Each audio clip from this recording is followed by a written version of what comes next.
Le propriétaire du canapé présenté à l'instant, c'est Louis, un plombier installé en région parisienne. Il a décidé de donner une nouvelle vie à ce mobilier en espérant que cela débouche sur une belle vente.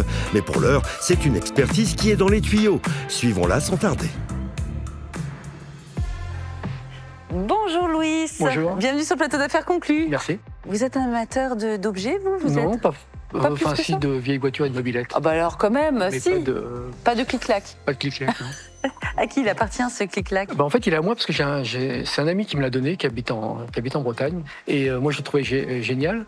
Et donc, il me l'a cédé.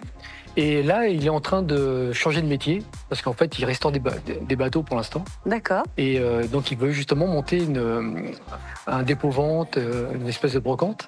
Et plutôt que de lui ramener, en fait, je préférais essayer de le vendre Bien sûr. pour récupérer l'argent et lui donner pour le parking, Pour qu'il commence son activité. pour faire des travaux. Ah bah c'est sympa ça. Voilà. Alors Diem, juste avant que vous n'arriviez, nous disait que c'est un des premiers convertibles, un des premiers clic-clac. Tout à fait. En fait, c'est un canapé qui a la faculté de se mettre ainsi à l'horizontale, ce qui permet de pouvoir faire une petite sieste Mais et de le qui a transformer inventé en cette lit. idée géniale du clic-clac? Alors là, pour ce canapé-là, c'est Osvaldo Borsani. Osvaldo Borsani, c'est un designer italien et il va faire des études d'architecture comme beaucoup de designers à l'école polytechnique de Milan. Il va d'abord travailler avec ses parents dans l'entreprise familiale et avec son frère jumeau. Voilà. En 1953, ils vont créer une fabrique qui s'appelle Techno, qui D'accord. existe toujours. Et notamment ce canapé qui va être développé par leur fabrique en 1954. 54. Voilà, alors on va avoir d'autres choses un petit peu différentes avant, mais là ce qui est sympathique, c'est le fait que c'est très facile, normalement, Ouais, mais là, il doit être c'est bloqué. toujours comme ça, Il doit être j'ai bloqué. vrai que je dis normalement, c'est toujours donc c'est très facile de pouvoir le mettre en position lit. Vous pouvez nous aider, Louis? Oui. On va essayer une petite sieste. Et justement, il y a un truc qui est génial, justement, c'est qu'on peut... Il y a une molette là? Oui, il y a une molette, mais alors vous voyez, j'ai essayé. en fait, Oh bah alors Ah oui. Ouais, on peut le C'est régler. facile. Et on dort comme ça, tac. Et ce qui est génial, c'est que vous pouvez inverser le sens du canapé.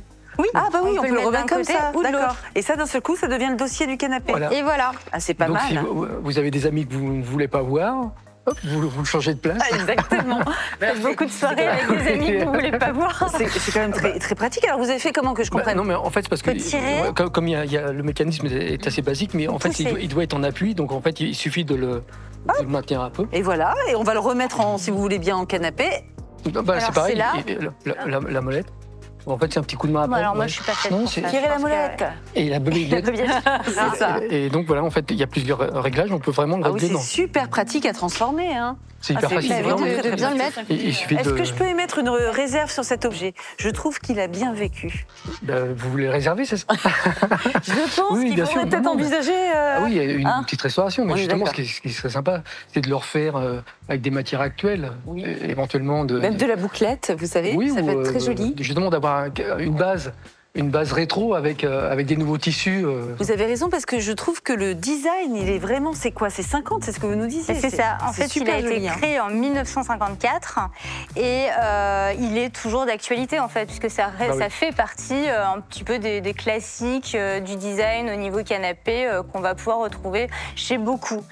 C'est le modèle des 70 et Osvaldo Borsani, lui, il l'a fait sur le canapé, mais il l'a aussi fait sur d'autres sièges oui où il va réutiliser justement ce système de crémaillère, parce qu'il faut bien regarder sur le côté. Il y a des c'est ça. Oui, c'est ça, en fait, qui bloque. C'est une sorte de crémaillère parce voilà. qu'en fait vous avez un système là métallique que vous retrouvez de l'autre côté avec des trous et puis une pointe qui vient se caler et qui permet Non, mais à justement, chaque fois d'avoir c'est l'orientation la que vous souhaitez. simplicité. Et c'est ça qui est génial, c'est que c'est tellement simple que en fait normalement ça ne peut pas tomber en panne. Et on se dit pourquoi on l'a pas inventé nous-mêmes? Bah oui, et pourquoi il n'y en a pas plus? Dites-moi, Diem, on a parlé de l'État, effectivement, il faut refaire ce clic-clac pour lui redonner sa splendeur d'antan. Oui. À combien estimez-vous cet objet en En l'état. En fait, je vais vous donner une estimation en prenant en compte l'état parce qu'effectivement, il faut refaire tout. Ce qui est tissu, assise, donc ça a un coût. Il faut aller voir un spécialiste parce qu'on ne va pas pouvoir le refaire comme ça. Et je vais vous donner une estimation de 800 € pour ce canapé. 800 €. Oui, ça a l'air de vous convenir, Bah, Louis. ouais, 800 €, c'est C'est déjà bien. pas mal. Bah, déjà. Alors voici le passe à faire conclu. Merci beaucoup. Belle vente à vous. Merci. Au revoir. Merci. C'est vrai qu'il y a du travail à faire sur le canapé, mais bon, après, c'est un super objet. Donc, j'ai essayé de vendre le truc, mais c'est bien. Il est très design et il se manipule assez facilement. Donc, voilà, je vais essayer de le négocier au maximum. Louis tentera d'ici peu de faire plier nos acheteurs afin d'obtenir le meilleur prix pour son canapé clic-clac.